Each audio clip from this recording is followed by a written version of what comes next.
आज का हमारा टॉपिक है ट्रांसपोर्टेशन प्रॉब्लम्स। इसमें हम करेंगे कि हमें किस वे में अपनी कमोडिटीज़ होती हैं उन्हें ट्रांसपोर्ट करना चाहिए सो डैट कि हमारा ट्रांसपोर्टेशन कॉस्ट कम से कम आए। अब देखिए इनमें ऑब्जेक्टिव क्या होता है। The objective of the transportation problem is to transport various quantities of a single homogeneous commodity. यहाँ पर जो हमारी कमोडिटी है वो होमोजीनियस है। इट मीन्स उनकी क्वालिटी सेम टाइप की है, सेम टाइप के वो गुड्स हैं। टू डिफरेंट डेस्टिनेशन, अलग अलग जो डेस्टिनेशन है वहाँ तक हमें ट्रांसपोर्ट करना है in such a way that the total transportation cost is minimum. इस वे से करना है कि हमारी जो ट्रांसपोर्टेशन की टोटल कॉस्ट है वो कम से कम आए। अब नेक्स्ट हम देखेंगे methods of initial basic feasible solutions. इसमें हम 3 मेथड्स फॉलो करते हैं। First is north west corner method, second is least cost entry method and third is Vogel approximation method.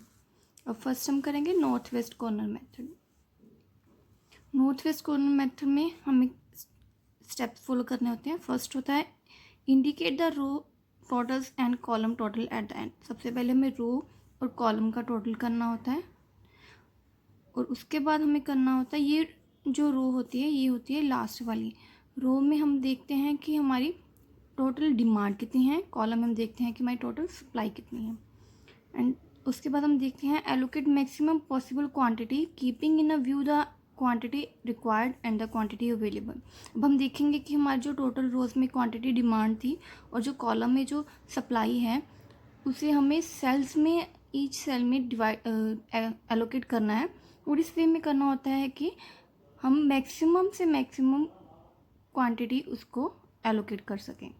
And third step होता है adjust the supply and demand numbers in the respective rows and column. उसके बाद जितने हमने demand और supply को allocate कर दिए उनको यहाँ से एडजस्ट करना होता है उनके रिस्पेक्टिव सप्लाई और डिमांड में। अब हम नॉर्थ वेस्ट कॉर्नर मेथड की एक एग्जांपल देखेंगे। इसमें हमें देखना होता है कि ये होती है हमारी टोटल रिक्वायरमेंट और वी कैन से डिमांड और ये होती है हमारी अवेलेबिलिटी और सप्लाई, कितना हमारे पास अवेलेबल है और हम सप्लाई कर सकते हैं ये, और ये होती है डिमांड। अब डिमांड का टोटल और सप्लाई का टोटल इक्वल होना चाहिए और उसके बाद अब हम देखेंगे बिकॉज ये नॉर्थ वेस्ट कॉर्नर मेथड है हमारा। सो फर्स्ट ऑफ ऑल देखिए नॉर्थ वेस्ट डायरेक्शंस कैसे होती हैं। जैसे हम चेक करें east west north and south. अब नॉर्थ वेस्ट हमारा ये वाला एरिया हो गया। अब हम टेबल में चेक करेंगे सबसे लेफ्ट हैंड साइड और ऊपर वाला। लेफ्ट हैंड साइड तो अब ये हो गई हमारी, बट इसमें सबसे ऊपर वाला ये है 30 और 30 में हम देखेंगे कि हम कितना एलोकेट कर सकते हैं। हमारे पास सप्लाई है 100 की और डिमांड है 90 की, तो मैक्सिमम हम इसे 90 एलोकेट कर देंगे। 90 एलोकेट कर दिया और यहाँ पर कितना बच गया 10 की हमारे पास अभी अवेलेबिलिटी है। यहाँ पर 90 की 90 ख़त्म हो गए और इस पूरे कॉलम को हम ख़त्म कर देंगे, लाइन लगा देंगे। अब उसके बाद फिर से नॉर्थ वेस्ट कॉर्नर मेथड, सबसे लेफ्ट हैंड साइड और अब ऊपर वाला कॉलम सेल चेक करेंगे। इस सेल में 25 है और 25 को हम 10 की हमारे पास अवेलेबिलिटी है और 160 की डिमांड है, बट अब हमारे पास अवेलेबिलिटी है 10 की है, जो इसमें से मिनिमम होगा उतनी हम क्वांटिटी एलोकेट कर देंगे। अब इसको हमने 10 की यूनिट से दिए तो यहाँ से हमारी ये रो ख़त्म हो गई और यहाँ पर 160 माइनस 10 हमारे पास बच के 150। ऐसे ही फिर से नॉर्थ वेस्ट कॉर्नर मेथड से 26 हमारा सेल है जिसे हमें एलोकेट करना है। अब हमारे पास 150 की डिमांड है और 250 की सप्लाई है, इनमें से लीस्ट है, मैक्सिमम हम 150 ही दे सकते हैं उनको। अब हमारे पास डिमांड ही 150 है की है तो हम 250 कैसे उनको दे सकते हैं, इसलिए लीस्ट वाली। अब हमारा 150 भी यहाँ पर ये कॉलम ख़त्म हो गया और 250 में से 150 माइनस किया तो 100 की अवेलेबिलिटी रह गई यहाँ पर। और फिर से नॉर्थ वेस्ट कॉर्नर मेथड से 35 को अब हम 100 दे सकते हैं, बट 200 की डिमांड है। अब हमारे पास अवेलेबिलिटी ही 100 की है तो 100 एलोकेट कर देंगे और ये रो क्रॉस हो जाएगी और यहाँ पर 200 में से 100 लेस करके 100 रह गए। अब फिर से 37 का कॉलम हमारे पास लेफ्ट हैंड साइड, अभी ये तो सारी कैंसिल हो चुकी हैं, लेफ्ट हैंड साइड 37 बच गया। 37 में हम 150 एलोकेट कर सकते हैं और यहाँ पर हमारे पास डिमांड 100 की है।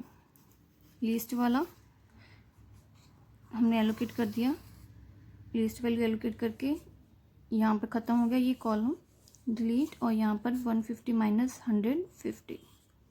अब हमारे पास ये दो बच गए, दो नहीं एक ही बच गया, ये तो हमारी डिमांड है। तो 30 में से हम 50 सप्लाई कर सकते हैं और हमारी डिमांड भी 50 की है। अब हमें 50 एलोकेट कर देना है, ये भी क्रॉस और ये भी क्रॉस।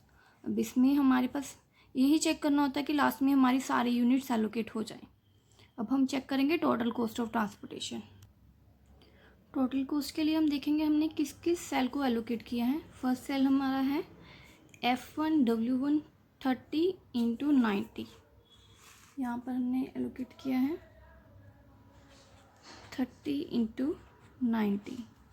सेकंड है F1W2, इसको हमने दिया है 25 यूनिट्स को 10 एलोकेट किया है, 25 × 10। अब नेक्स्ट हमारी एलोकेशन है F2 एंड W2, इसमें हम देखेंगे F2 एंड W2, इसको हमने कितना एलोकेट किया है 26 × 150। अब उसके बाद है हमारे पास 35 को 100 एलोकेट किया है F2W3, F2W3 35 × 100। नेक्स्ट एलोकेशन से हमारी F3W3 37 × 100, 37 × 100, and then F3 and FW4 30 × 50, 30 × 50। अब इनका टोटल है हमारा 14,550। ये है हमारी ट्रांसपोर्टेशन कॉस्ट।